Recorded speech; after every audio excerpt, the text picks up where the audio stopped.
Hello दोस्तों, एक बार फिर स्वागत है आपका हिस्ट्री कवरी पे। और हिस्ट्री कवरी पे हम बात कर रहे थे इतिहास की। इतिहास में प्राचीन भारत का इतिहास हम देख रहे हैं और प्राचीन भारत के इतिहास में हम अब मगध साम्राज्य के बारे में चर्चा करने वाले। किसकी बात करने वाले? मगध साम्राज्य की।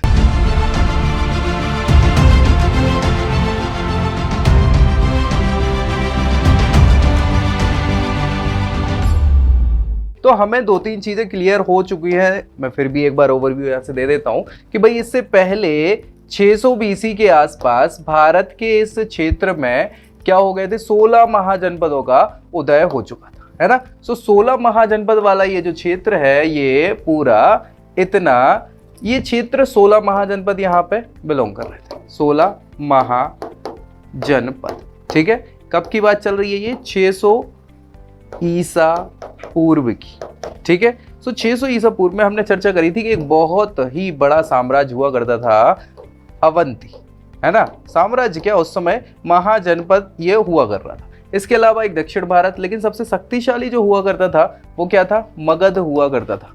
ये हमने चर्चा करी थी। तो भाई कोशिश के अलावा यहाँ जो चर्चाएं हैं वो ये हैं कि भाई आखिर मगध ही क्यों? 16 महाजनपद और भी तो थे, 15 और महाजनपद है। मगध ही क्यों इतना बड़ा साम्राज्य स्टैब्लिश कर पाया जिसको हमने मगध साम्राज्य बोला? भाई हमने अवंती साम्राज्य क्यों नहीं बोला, हमने वत्स साम्राज्य क्यों नहीं बोला, कौशल साम्राज्य क्यों नहीं बोला, मगध साम्राज्य ही क्यों बोला? तो सबसे पहले तो दो चार चीजें हमें यहाँ डिस्कस करनी पड़ेगी कि भाई किसी भी साम्राज्य की अगर हम बात करें, साम्राज्य, क्योंकि साम्राज्य कैसे बढ़ रहा था भाई? ये तो महाजनपद थे। महाजनपदों में राजे महाराजाओं की महत्वाकांक्षाएं बढ़ने लगी और वो दूसरे क्षेत्रों को जीतने, विजित करने की कोशिश करने लगे। इसी विजित करने की चेष्टाओं के साथ ही धीरे धीरे साम्राज्यों ने क्या किया, मतलब राज्यों ने क्या किया, साम्राज्य बना लिए और उनमें सारे धीरे धीरे करके 16 महाजनपदों में पूरा केवल मगध का ही विस्तार होने वाला है, ठीक है। कैसे होगा, क्या होगा, उस पर हम डिस्कस करेंगे। लेकिन साम्राज्य मगध ही क्यों शक्तिशाली हो पाया, उसने क्यों बनाया, उसके पीछे के रीजंस हम देखें तो भाई कोई भी साम्राज्य होगा उसमें बहुत प्रमुख चीज होती है। एक तो साम्राज्य के, मतलब साम्राज्य के उस पर्टिकुलर जगह के निवासी, जो निवासी होते हैं वही क्योंकि कहीं ना कहीं सैनिक गतिविधियों में एक्टिविटी प्रोवाइड करते हैं।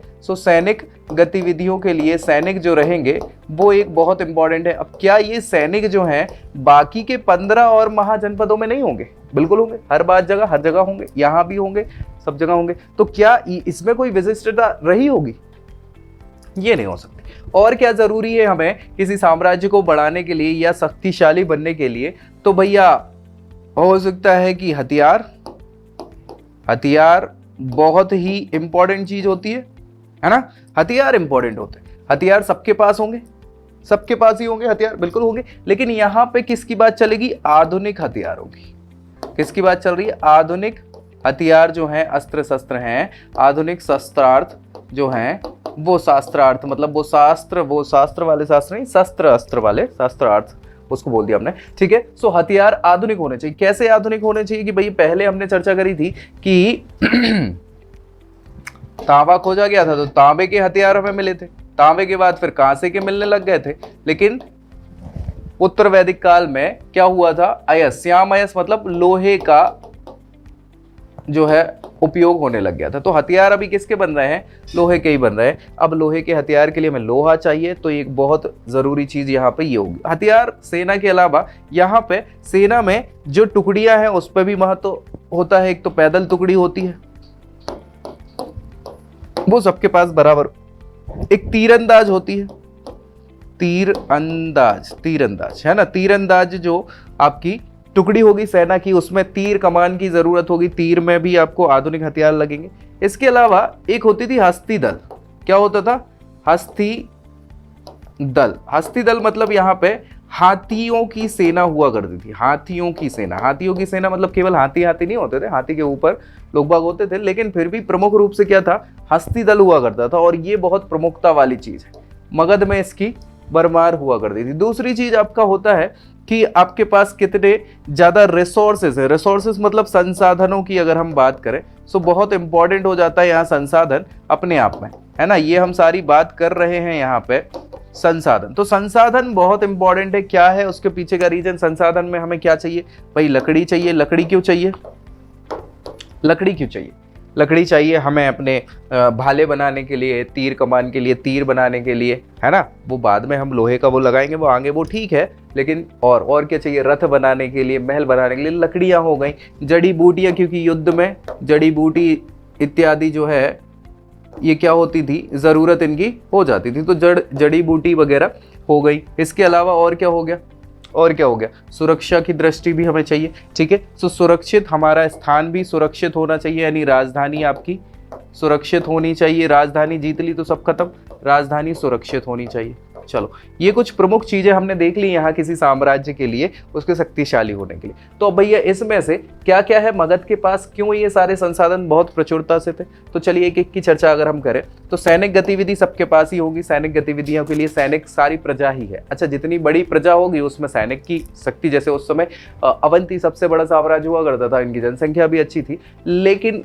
जो ज्यादा जनसंख्या थी, ऐसा नहीं, देखो साम्राज्य बड़ा है तो ज्यादा जनसंख्या होना जरूरी नहीं है, लेकिन हाँ मगध की ओर जनसंख्या घनत्व तो बहुत ज्यादा था, तो मगध में भी सैनिक पर्याप्त मात्रा में थे। दूसरी चीज, मगध जो है आज बिहार वाला जो क्षेत्र है वो है, और बिहार वाला पूरा क्षेत्र कहलाता था साउथ बिहार वाला, जो झारखंड के आस पड़ोस वाला पूरा इलाका है, पटना से लेके झारखंड तक का वो विस्तृत क्षेत्र। तो आप देखोगे कि वहां पे अगर हम यहाँ डिस्कस करें तो ये वाला जो क्षेत्र है बिहार वाला, झारखंड वाला, यहाँ पे एक रूर प्रदेश हमारा कहलाता है। आपने अगर नाम सुना होगा छोटा नागपुर का पठार, छोटा नागपुर का पठार। सो छोटा नागपुर का पठार जो है वो संसाधनों की दृष्टि से सबसे ज्यादा संसाधन जो है, खनिज संसाधन, वो कहाँ पाए जा रहे हैं, खनिज संसाधन किन की टेरिटरी में है भैया, किन की टेरिटरी में, मगध की टेरिटरी में। तो भैया लोहा चाहिए, लोहा आपको पर्याप्त मात्रा में मिल रहा है, ठीक है। इसके अलावा ये गंगा का दोआब है,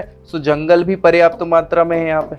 जंगलों से हमें क्या मिल रहा है, जंगलों से हमें वृक्ष हैं, जंगल में घने वृक्ष हैं, तो भैया वो लकड़ी की प्राप्त हो रही है, इमारती लकड़ी भी मिल रही है, हर प्रकार से लकड़ी मिल रही है, जड़ी बूटियां भी जंगल में प्राप्त हो जाती, दूसरी सुरक्षा भी मिल रही है आपको, डायरेक्ट कोई आप पे अटैक नहीं कर सकता क्योंकि आना पड़ेगा, ठीक है। इसके अलावा ये सारी चीजों के अलावा और क्या चीज हो गई, यहाँ पे सेना के अलावा हस्ती दल, हस्ती दल जंगलों में मिल रहा है। तो मगध में क्या था, जो जंगल थे, मगध के जंगलों में हाथियों की प्रचुरता थी, मतलब बहुत ज्यादा हाथी पाए जाते थे। तो भैया मगध की सेना में हस्ती दल, अब एक हाथी सोच लो यार 100 लोगों के बराबर होता है ना। सो वो अपने आप में हाथियों की सेना से क्या होता था, प्रचंड, मतलब जहां जाते थे थर थरा जाते थे युद्ध क्षेत्र, और आधे तो वैसे ही घबरा जाते थे। भाई एक हाथी को आपने तीर मारा तो उसको लगी, लेकिन हाथी को गुस्सा आई तो उसने ऐसे ही कर दिया तो 10-12 लोग तो इधर उधर फड़फड़ा के गिरने लग जाएंगे, है ना। सो ये एक प्रमुखता हुआ करती थी, हस्ती दल इनकी प्रमुख सेना। संसाधन आपने देख ही लिए, ठीक है। हथियार भी आधुनिक हथियार, क्यों, क्योंकि संसाधन है आपके पास लोहे के। भाई आपके पास मान लो एक राज्य है जिसके पास बहुत पैसा है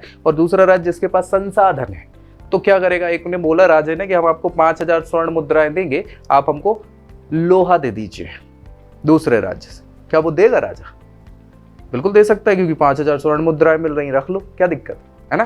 लेकिन नहीं, वो स्वर्ण मुद्राओं के हथियार नहीं बन सकते, लोहे के हथियार बनेंगे, और कल को वही लोहे के हथियार आपके ही गले पे लगा के बोल दिया दे 5000 वापस दे, और आपको ही जीत लिया। तो कोई भी समझदार व्यक्ति, ये बहुत कूटनीतिक जरूरी, राजनीति और कूटनीति बहुत इंपॉर्टेंट है साम्राज्य के लिए, शासन के लिए, तो नहीं देगा। अब आपके पास खुद ही प्रचुर मात्रा में अवेलेबल है तो क्या समस्या है ना। सो ये सारी चीजें, संसाधन इनको मिल गई। राजधानी सुरक्षित, ये बहुत इंपॉर्टेंट फैक्टर है, क्योंकि पहले के समय में जब लड़ाई होती थी, लड़ाई होने के बाद राजा जीत हार कब तय होती थी, जब राजा को मार दिया आपने और उनकी राजधानी पे कब्जा कर लिया।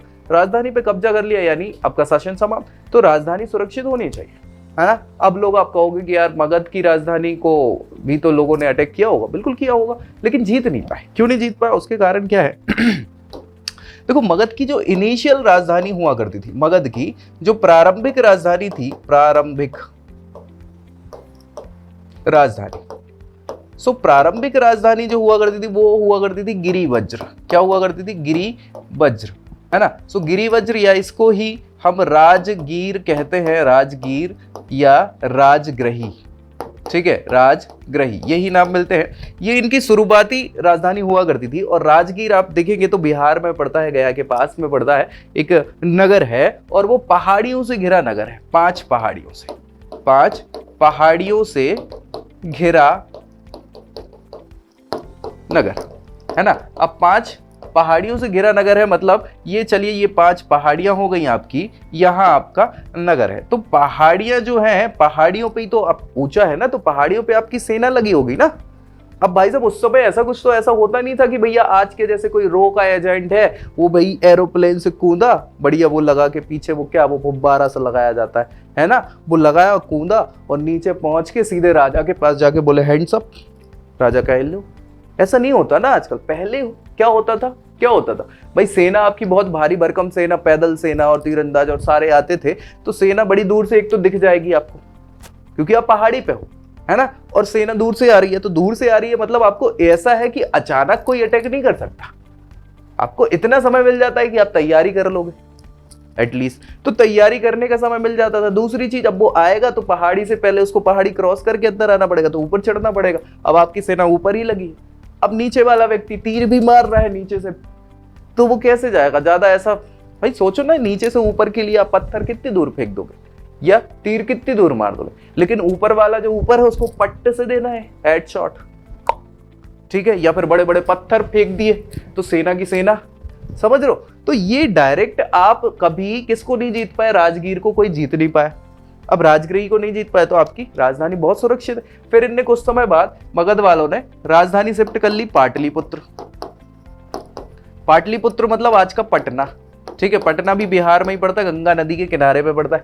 तो भैया गंगा नदी कोई छोटी मोटी नदी तो है नहीं कि आके पार कर लिया कि है कि नहीं, ऐसा नहीं होगा भाई। मगरमच्छ और बाकी चीजों की व्यवस्था, फिर चलो आपने पार कर भी ली नदी, क्योंकि नदी के इस साइड आपकी सेना लगी हुई, नदी पार कर भी ली धोखे धड़ाके से कहीं, तो फिर विशाल जंगल, जंगलों में आओ आप। तो डायरेक्ट आप कुल मिला के ऐसा हो नहीं सकता था कि आपने अचानक युद्ध कर दिया और इन्हें प्रिपरेशन का टाइम ही नहीं मिला, तो इनकी राजधानी बहुत सुरक्षित रही।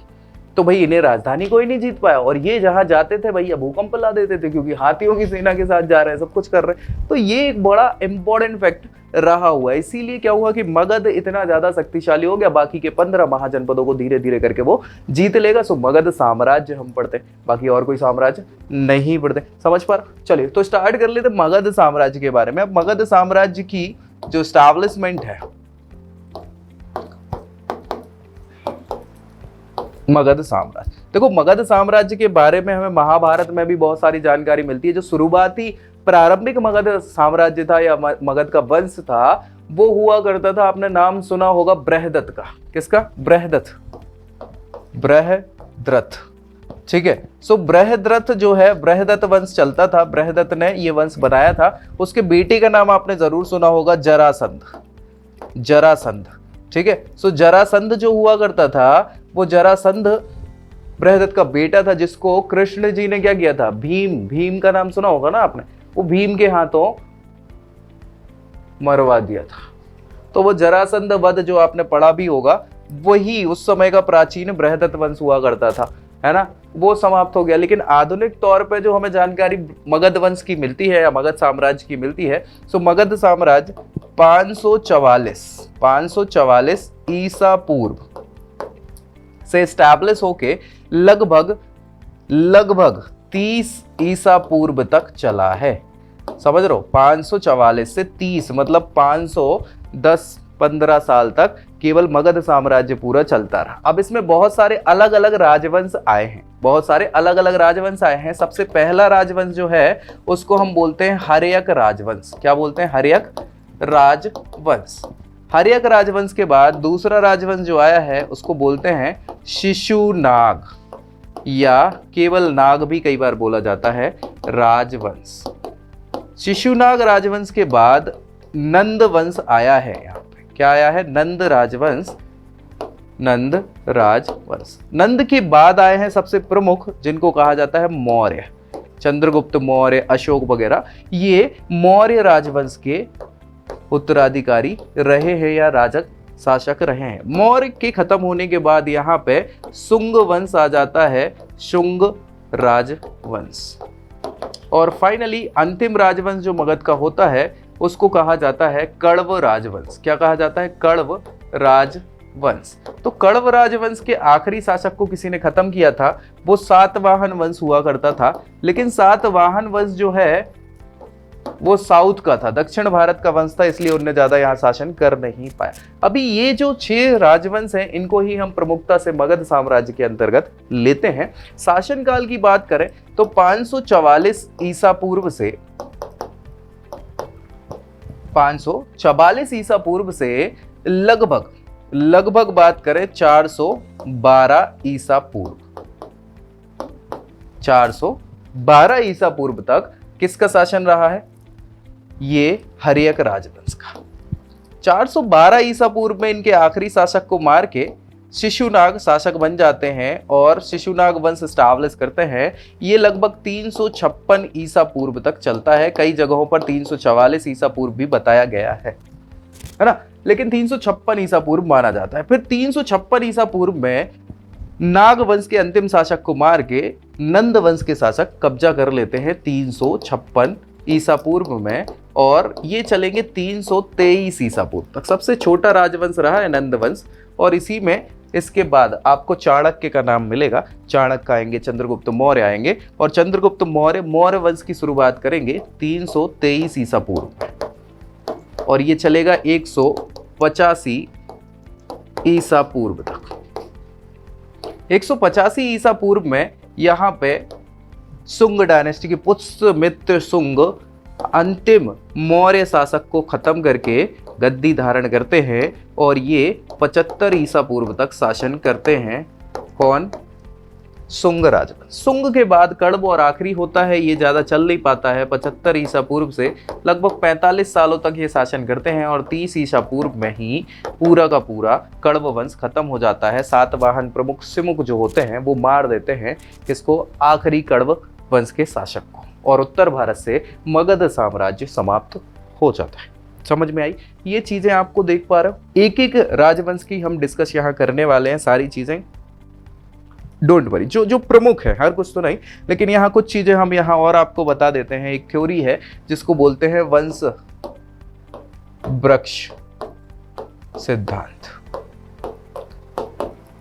वंश वृक्ष सिद्धांत, इसका मतलब क्या होता है कि भैया जैसे ये हमने बचपन में ड्राइंग करी थी बहुत ज़्यादा, और हमें वही ड्राइंग आती है बस इतनी। ये है हमारा वृक्ष, ठीक है। अब वृक्ष में ये हैं जड़ें, है ना, जड़ें हैं। जड़ के बाद ये है तना, तने के बाद ये उतना विशाल वृक्ष है, विशाल वृक्ष, है ना, विशाल वृक्ष जो बहुत अच्छा फलीभूत हो रहा है। लेकिन कुछ समय बाद पतझड़ भी आता है, पतझड़, ठीक है, पतझड़ खत्म, ठीक है। तो भाई यही सिद्धांत है, जब भी कोई शासक होगा वो शासक आएगा क्योंकि उस समय असामाजिकता या अराजकता फैली होगी उस पर्टिकुलर जगह पे। कोई राजा एक्सपायर हो गया कुछ, तो वो जगह खाली हो जाएगी। जब खाली होगी तो आस पड़ोस के राजा उस जगह को कब्जा करने के लिए आपस में लड़ाई करेंगे, और जब वो लड़ाई करेंगे तो उसमें बहुत सारे राजा महाराजा एक्सपायर होंगे और कोई एक जीतेगा। अच्छा, वो राजा जीतेगा तो हो सकता है कोई दूसरा आके उसको भी मार दे। तो कई बार यही होता था कि सबसे पहले तो अपने वंश को स्टैब्लिश करना, उसको क्या करना, आपको नींव जड़ें जमाना बहुत जरूरी होती थी। तो कोई भी शासक जो अपने वंश को बचा के रख पाए, मतलब शासन स्टैब्लिश कर पाए और बच जाए, खुद तो बच जाए, ठीक है। सो वो शासक हमेशा कहलाता था, कौन कहलाता था? उसका संस्थापक। क्या कहलाता है? संस्थापक। यानी पहला शासक जो है, जो किसी वंश को स्टैब्लिश कर रहा है, उसको संस्थापक कहेंगे। और देखिए, संस्थापक व्यक्ति क्या है? वो जड़ के समान है, क्योंकि वो जड़ें जमा रहा है, वो उस जगह पे स्टैब्लिश होगा। अगर वही एक्सपायर हो गया तो फिर वंश थोड़ी बढ़ पाएगा, है ना। तो पहले उसका बचना जरूरी होता है। तो कई बार संस्थापक शासक जितने भी होते हैं वो ज्यादा विस्तार नहीं कर पाते अगर शुरुआत कर रहे हैं तो।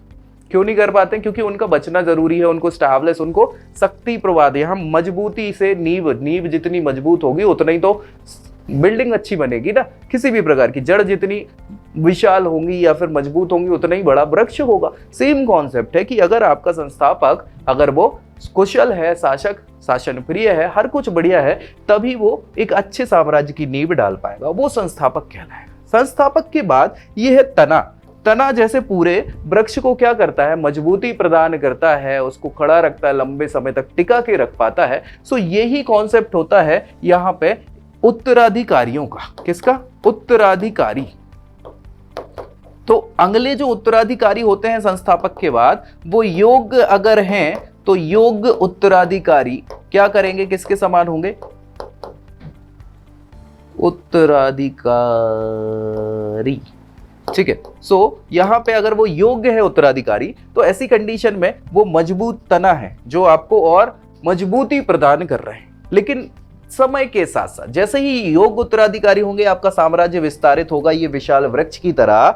समय के साथ साथ कई बार क्या हो जाता है, पतझड़ भी आता है, आपने देखा होगा। सो जब उत्तराधिकारी आगे चल के अयोग्य हो जाते हैं, भोग विलास में पड़ जाते हैं, या अपनी जो उनकी ड्यूटी है उसको फॉलो नहीं कर पाते, तो अयोग्य उत्तराधिकारी क्या करते हैं, अपने साम्राज्य की बर्बादी कर देते हैं और धीरे धीरे साम्राज्य सिकुड़ता चला जाता है। उन्हीं में से कोई ना कोई एक व्यक्ति मिलेगा आपको जो बिल्कुल नकारा टाइप का व्यक्ति होगा, जो उस वंश को समाप्त ही करवा देगा, जिसको हम बोलेंगे अंतिम शासक, है ना। और जैसे ही इस अंतिम शासक को कोई नया व्यक्ति क्या करेगा, खत्म करेगा, तो जैसे पतझड़ के बाद फिर से बसंत आता है, तो वही चीज फिर स्टार्ट हो जाएगी। ये जो पूरी प्रक्रिया है फिर स्टैब्लिश होगी। फिर जो अगला व्यक्ति जिसने इस अंतिम शासक को मारा है, वो किसी नए वंश को क्या करेगा, स्थापित करेगा, तो उसको संस्थापक कहेंगे। फिर उसके अंदर कुछ योग्य उत्तराधिकारी आएंगे, फिर अयोग्य उत्तराधिकारी आएंगे, खत्म वाला भी व्यक्ति आएगा, उसको कोई खत्म करेगा, नया वंश स्टैब्लिश होगा। समझ पा रहे हो? तो हर जगह यही पढ़ना है। अब इसमें हम पढ़ेंगे, एक तो संस्थापक पढ़ेंगे, अंतिम शासक भी पढ़ेंगे, और कुछ योग्य उत्तराधिकारी जो रहेंगे उनके बारे में पढ़ेंगे। अयोग्यों की चर्चा करने का तो कोई मतलब है ही नहीं, क्योंकि अयोग्य व्यक्ति है उसका कोई मतलब ही नहीं होता। सो हम हर वंश के जो पिछले 6 वंश हमने यहाँ देखे हैं, हर वंश के संस्थापक, अंतिम शासक और प्रमुख शासक जो हो सकते हैं उत्तराधिकारी, उनकी बात करेंगे। क्या क्या उनके समय की मेन घटनाएं रही हैं, क्या रहा है जो हमारे खुद के ज्ञान की दृष्टि से या फिर परीक्षा के उपयोगी दृष्टि से हमें जरूरी है समझना। ठीक है, सो हम स्टार्ट करेंगे नेक्स्ट वीडियो में हर्यक राजवंश से। ठीक है, हर्यक राजवंश किसने एस्टैब्लिश करा, क्या क्या हुआ, सारी चीजें।